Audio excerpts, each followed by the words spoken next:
किस मांग को लेकर के आप आए हैं? ये राजस्थान भर की जो घुमंतु विमुक्त जो जातियाँ हैं, जो डीएनटी समाज है, 52-53 जो जातियाँ हैं, इसमें गाडोलिया, बंजारा, रायका, रेबारी, कालबेलिया, जोगी, सांसी, कंजर, नट, भांड, जंगलिया, मिरासी, जो इन तरह की जो 52-53 जो जातियाँ हैं, इन जातियों को देश आज़ादी के बाद सन 1947 में देश तो आज़ाद हो गया, मगर हमें लगता नहीं कि हम आज़ाद हुए। आज भी हमारे लोगों के पास रहने का स्थायी घर नहीं है।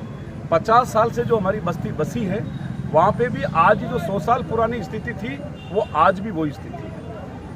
हमारी बस्तियों में शुद्ध पीने का पानी नहीं है और लोगों को पड़ोस में लाइट का कनेक्शन हो जाता है, हमारे घरों में कनेक्शन नहीं होता है। जीते जीत हमारे लोगों को ज़मीन मिले ना मिले, मरने के बाद मुर्दों को दफनाने के लिए भी हमारे लोगों को ज़मीन नहीं मिलती है। कभी भी हमारे कोई परिवार के अंदर कोई आदमी की डेथ हो जाती है तो हम कोई गांव के पटेल से, वार्ड पंच से, सरपंच से और ज़्यादा कर हुआ तो हम पुलिस से मदद लेके हमारे मुर्दों को दफनाया जाता। अभी कुछ ही दिन पहले उनके पेरेंट्स मेरे साथ आए हुए हैं। अभी कुछ दिन पहले एक बच्चे की 18 साल के लड़के की डेथ हो गई थी। गाँव वाले लोगों ने जेसीबी से उस बच्चे को निकाल कर और नदी में ला के उनके एब्सेस को ऐसे ही डाल दिया था। तो इस तरह की घटनाएं हमारे साथ हो रही है।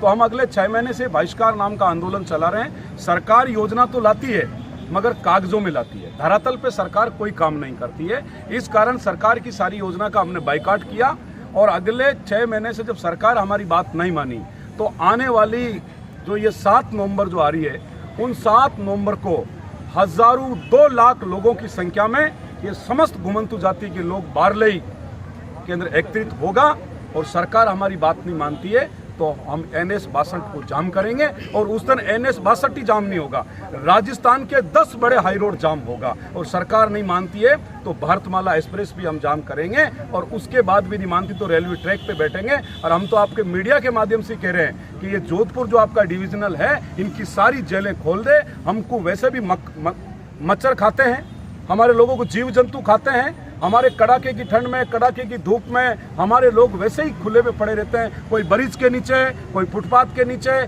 कोई कच्ची बस्ती के नीचे। जब जब भी नगर निगम का या ग्राम पंचायत का या जेडीए का बुलडोजर आता है और गाजर की तरह हमारी बस्तियों को हटा दिया जाता है। हमारी सारी माई बहनें हमारे साथ आई है।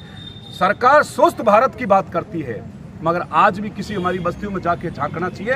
इन सरकार को शर्म आनी चाहिए। ऐसे कर कर ये घुमंतु अधिकार जो यात्रा है 16 सितंबर को भीलवाड़ा से रवाना होकर आज इस यात्रा का 4था दिन है। अब इसके बाद मैं सिरों की ओर जाऊंगा। क्या है मुख्य मांग आपकी? मुख्य मांग हमारी ये है कि जो सबसे पहले तो उपवर्गीकरण होना चाहिए।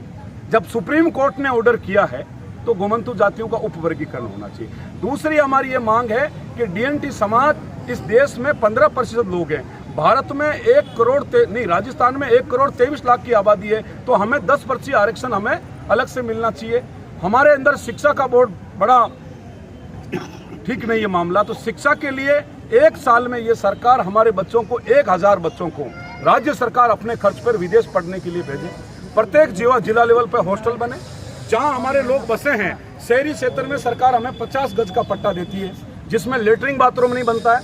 तो हमारी मांग ये है कि 100 गज का पट्टा मिले। ग्रामीण क्षेत्र में हमें 300 गज का पट्टा मिले। हम पशुपालक लोग हैं, हमारे पशुओं के लिए सरकार अलग से हमें एक पट्टा दे। तो ऐसे करके आपका क्या नाम है और आप क्या पद पर हो? मेरा नाम रतननाथ कालबेलिया, घुमंतु विमुक्त जाति परिषद प्रदेश अध्यक्ष, राजस्थान भीलवाड़ा, घुमंतु अधिकार यात्रा। एक बात बताए, ये जो डीएनडी समुदाय है इसकी परिभाषा कहाँ से हुई? क्या कह रहे? डीएनडी समुदाय की जो परिभाषा डीएनडी अर्ध घुमंती के दल, ये सरकार ने पहले कोई आयोग बनाया था ना? सरकार ने पहले तो बनाया काका कालेकर आयोग बनाया। अच्छा, ठीक है।